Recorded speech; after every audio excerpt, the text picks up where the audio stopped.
Sasapu kamar ngangkatan popoyan jeung ngeuman acuk sakola si teteh. Halo, assalamualaikum. Balik deui dina kegiatan sapopoe abi beberes imah. Tak ieu teh setengah 12-an beurangnya guys, memeh duhur abi teh geuwat we beberes soalna can beberes. Tadi teh isuk-isuk teh henteu kaburu beberesnya guys, soalna dihandap teh pabalatak beresaneun loba gerohaneun loba. Jadina ngaheulakeun beberes heula dihandap kakarak di luhurnya guys. Tak ieu teh popoyan teh geus gararing, tadi teh abi teh nyeuseuh teh jam 5 subuhnya guys. Batur mah jam 5 teh karek beunta abi mah geus beres nyeuseuh.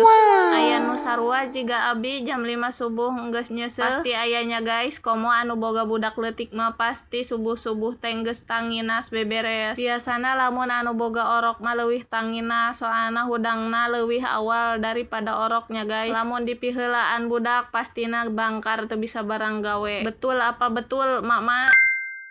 Tak ieu teh ngeuman baju 4 poenya guys, ti Senin tepi ka Kemis. Soalna lamun hiji-hiji diseuseuhan baju sakola olok sabun, mendingan we engke sakalian ngabugrug sakalian diseuseuh. Soalna lamun baju sakola mah sok dipisahkeun bisi kotornya guys. Komo baju urut urang mah urut gawe pasti kalalotor. Tak ieu teh ngeuman bajuna entos rengse abi teh rek nyiram-nyiraman we ieu teh lantaina soalna lumayan panasnya ngeblentrang pisan. Tapi videona geus erek seep. Sekian dulu video hari ini dari saya. See you next vlog. Bye bye. Assalamualaikum.